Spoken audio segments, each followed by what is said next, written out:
ಕಡೆಗೆ ಮಾರು ಹೋಗಿ ನನ್ನ ಮೋಹದ ಮಾತಿಗೆ ಮೋಸ ಹೋದ ಆ ಧನಿಕ ಶ್ರೀಕಾಂತ ಗೌಡ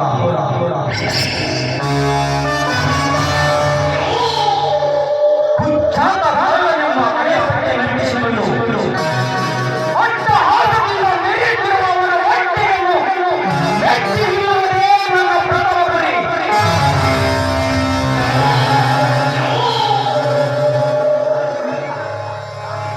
ನಾನು ಕಟ್ಟಿದ ಸತ್ಯ ಕಲೆಯ ಕಪಟ ನಾಟಕದಲ್ಲಿ ಖಳನಾಯಕನಂತೆ ನಟಿಸಿ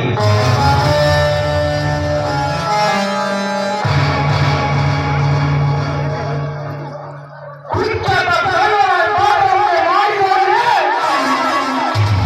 ಈ ಕಳ್ಳ ಕರಿಯನ ಪಾತ್ರಕ್ಕೆ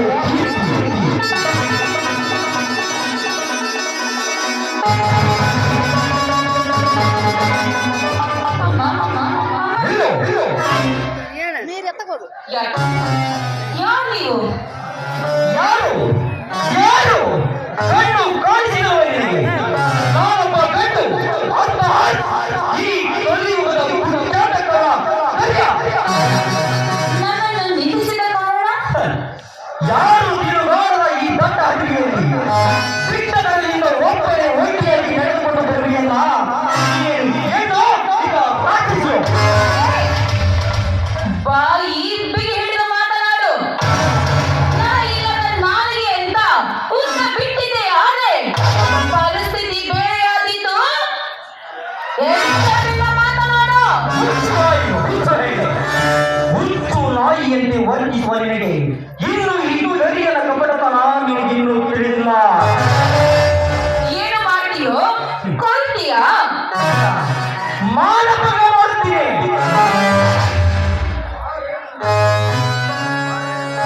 ಆದರೆ ನನ್ನ ಸುಂದರಿ ಯಾರು ಇಲ್ಲದ ಈ ಜಾಗದಲ್ಲಿ ಆಯಾಗಿ ಕಾಲ ಕಳೆಯೋಣ ಆಗಲ್ಲ. ಏ ಕಾಮುಕನೆ, ಹೆಣ್ಣಂದ್ರೆ ಏನಂತ ತಿಳಿದಿದ್ಯಾ?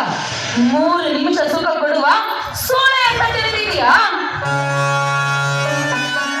ನೋಡು, ಈ ರೀತಿ ಅಡ್ಡಗಟ್ಟಿ ಹೆಣ್ಣಿಗೆ ಈ ರೀತಿ ಕೇವಲವಾಗಿ ಮಾತನಾಡ್ತಾ ಇದೆಯಲ್ಲ, ಸುಮ್ಮನೆ ನನಗೆ ದಾರಿ ಬಿಡು. ಮತ್ತೆ ಇನ್ಯಾರಿಗೆ ತೆರವಾಗ್ತೀನಿ? ದೊಡ್ಡ ದೊಡ್ಡ ರಾಜಕಾರಣಿಗಳಿಗೋ ಅಥವಾ ದೊಡ್ಡ ದೊಡ್ಡ ಶ್ರೀಮಂತರಿಗೋ?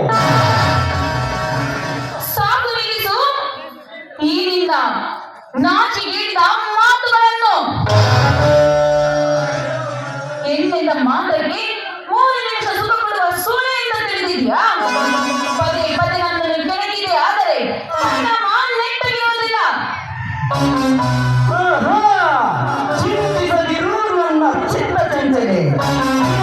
ನಮಗಿರುವ ಚಿಂತೆಯನ್ನು ಕ್ಷಣಾರ್ಥದಲ್ಲೇ ದೂರ ಮಾಡುತ್ತಾನೆ ನಿನ್ನ ಕರಿಯ.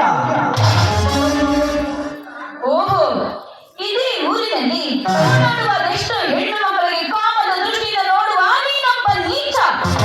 ನಿನ್ನನ್ನು ನೋಡಿದಾಗಲೇ ನಾನು ತಿಳಿದುಕೊಂಡೆ ನಿನ್ನ ವೇಷಭೂಷಣ ನೀಚ ನಾಲಾಯಕನೆಂದು. ಹುಚ್ಚು ನಾಯಿಯಂತೆ ವರ್ತಿಸುವ ನಿನಗೆ ಇನ್ನು ಈ ಕರಿಯನ ಕಪಟತನ ನಿನಗೆ ತಿಳಿದಿಲ್ಲ. ಏನೋ ಏನೆಂದು ತಿಳಿದು ಯಾವುದೋ ಕೊರತೆಯಿಂದ ಕೊರಗುವ ನಿನಗೆ ಸೊರ್ವೆ ತೋರಿಸಿ ಸಹಾಯ ಮಾಡಲು ಮುಂದೆ ಬಂದರೆ ಮಾಂಸವನ್ನು ಕಂಡ ಹಚ್ಚಿದಂತೆ ಹಾ, ಈ ನಿನ್ನ ತಿರುಗು ಬಾಣದ ಮಾತುಗಳಿಗೆ ಹೆದರಿ ನಿನಗೆ ಸೆರಗನ್ನು ನಾನು ಹಾಸಲಾರೆ. ಆಡುವ ಹೆಣ್ಣು ಕೂಡ ನಾನಲ್ಲ. ತಾಯಿಯನ್ನು ಕಾಣದೆ ಓಡೋಡಿ ನಾನು ಬಂದಾಗ ನನ್ನನ್ನು ಈ ರೀತಿ ಅಡ್ಡಗಟ್ಟಿ ಈ ರೀತಿ ಮಾತುಗಳನ್ನು ಆಡ್ತಾ ಇದೆಯಲ್ಲ, ನನ್ನನ್ನು ಅವಮಾನಿಸ್ತಾ ಇದೆಯಲ್ಲ.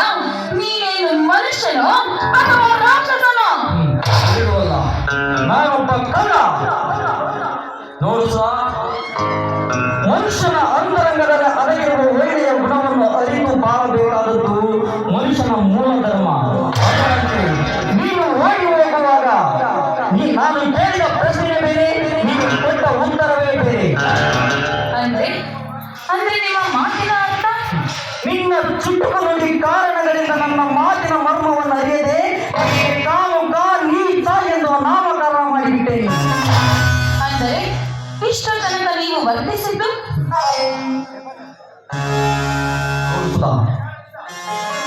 ನಿನ್ನ ನಿನ್ನ ಚುಟುಕು ನುಡಿ ಕಾರಣಗಳಿಂದ ನನ್ನ ಮಾತಿನ ಮರಣವನ್ನು ನನಗೆ ಕಾಮುಕ ನೀತ ಎಂದು ನಾಮಕರಣ ಮಾಡಿದ್ದೀನಿ. ಹಾಗಾದ್ರೆ ಈಗ ನಿಮ್ಮನ್ನು ನಾನು ಹೇಗೆ ನಂಬಲಿ? ಅಲ್ಲ, ಇಲ್ಲಿಯವರೆಗೂ ನನಗೆ ಒಂದೇ ಒಂದು ನಿಮಿಷದಲ್ಲಿ ನನ್ನ ಹೃದಯವನ್ನು ಗಾಬರಿಗೊಳಿಸಿದ್ರಿ. ನಾನು ನಿಮ್ಮನ್ನು ಏನಂತ ನಂಬಬೇಕು? ಪ್ರತಿಯೊಂದು ಹೆಣ್ಣಿನ ಆತ್ಮ ನಿನಗೆ ತಡಬಡಿಸ್ತಾ ಇರುತ್ತೆ. ಒಂದು ಹೆಣ್ಣನ್ನು ಒಬ್ಬ ಅಪರಿಚಿತ ವ್ಯಕ್ತಿ ಮಾತನಾಡಿಸಿದಾಗ ಇವನು ಕಾಮುಕನೇ ಇರುವುದು ಎಂದು ತಿಳಿಯುತ್ತಾಳೆ ಆ ಹೆಣ್ಣು. ಆದರೆ ಅದೇ ದೃಷ್ಟಿಯನ್ನು ಬದಲಿಸಿಕೊಂಡು ಇವನು ನನ್ನ ಅಣ್ಣ ಎಂದು ಯಾಕೆ ಕರೆಯುವುದಿಲ್ಲ ಆ ಹೆಣ್ಣು? ಹೇಳುತ್ತಾ ಹೇಳು, ಈ ಸಮಾಜದಲ್ಲಿ ಗಂಡು ಹೆಣ್ಣಿಗೆ ಬೇರೆ ಸಂಬಂಧವಿಲ್ಲವೇ? ಬರುತ್ತದೆ, ಸಂಬಂಧ ಬರುತ್ತದೆ. ಆದರೆ ಅದನ್ನು ಅರಿತು ನಡೆಯುವ ಶಕ್ತಿ ಈ ಜಗತ್ತಿಗೆ ಇರುವುದಿಲ್ಲ. ಹೋಗ್ಲಿ ಬಿಡುತ್ತ, ನೀನು ಅಮ್ಮ ಅಮ್ಮ ಎಂದು ಕೂಗುತ್ತಾ ಹೊರಡ್ತೀಯಲ್ಲ, ಅದು ಏನಿದು ನಾನು ಹೇಳಬಹುದೇ? ಕರೆಯೋಣ.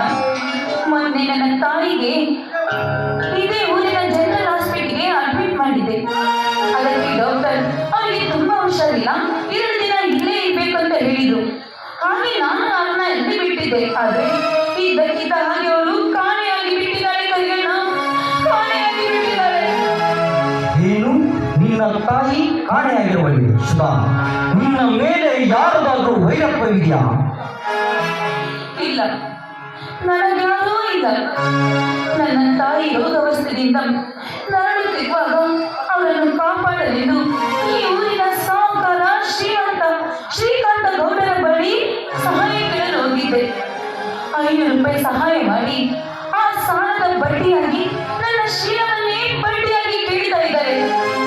ವಿಧಿ ಇದೆ, ನಾನು ಅವರಿಗೆ ವಚನವನ್ನು ಕೊಟ್ಟಿದ್ದೇನೆ. ಆದರೆ ಇಲ್ಲಿಯವರೆಗೂ ಅವರ ಆಸೆಯನ್ನು ನಾನು ಪೂರೈಸಲಿಲ್ಲ. ಎಂತ ತಪ್ಪು ಮಾಡಿಬಿಟ್ಟಿಸುತ್ತಾ ಆ ಕಟುಕನಿಗೆ ನೀನು ವಚನ ಕೊಟ್ಟು ಎಂತ ತಾಯಿಯ ಪ್ರಾಣವನ್ನು ಉಳಿಸುವುದಕ್ಕೋಸ್ಕರ ನಿನ್ನ ಪವಿತ್ರವಾದ ಶೀಲವನ್ನೇ ಮಾಡುತ್ತೆ ಎಂದು ವಚನೆ ಕೊಟ್ಟು ಬಿಟ್ಟಿಯಾ? ಏನು ಮಾಡಿ ಕರೆಯೋಣ? ನಾನು ಅವನ ಮಾತಿಗೆ ಒಪ್ಪದಿದ್ರೆ ನಿನ್ನೆ ಅವನು ನನಗೆ ಕೊಟ್ಟ ಸಾಲವನ್ನು ಕಸಿದುಕೊಳ್ಳುತ್ತಾನೆ ಎಂಬ ಒಂದೇ ಒಂದು ಕಾರಣಕ್ಕಾಗಿ ವಿಧಿ ಇದ್ರೆ ಅವನಿಗೆ ನಾನು ಮಾತು ಕೊಟ್ಟು ಬಿಟ್ಟೆ. ಅಷ್ಟೇ ಅಲ್ಲ, ಶಿವನನ್ನು ಮದುವೆಯಾಗಿ ಸತಿಯಾಗಿ ಬಾಳಬೇಕೆಂಬ ಕನಸೆಲ್ಲ ಇಂದು ನನಗೆ ನುಚ್ಚು ನೂರಾಗಿ ಹೋಯ್ತಣ್ಣ, ನುಚ್ಚು ನೂರಾಗಿ ಹೋಯಿತು. ಅರ್ಥವಾಯಿತು ಸುಧಾ ನಿನ್ನ ಜೀವನದ ಬುನಾದಿ. ಸುಧಾ, ನೀನಿನ್ನು ಮನೆಗೆ ಹೋಗು, ನಾಳೆ ನಿನ್ನ ತಾಯಿಯನ್ನು ಹುಡುಕೋಣ. ಆಯ್ತು.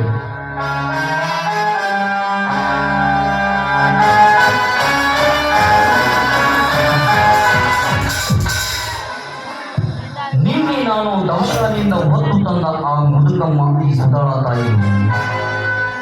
ಇದರ ಈಗಿನ ರಹಸ್ಯವನ್ನು ಕೇಳಿ ತಿಳಿದುಕೊಳ್ಳಲೇಬೇಕು.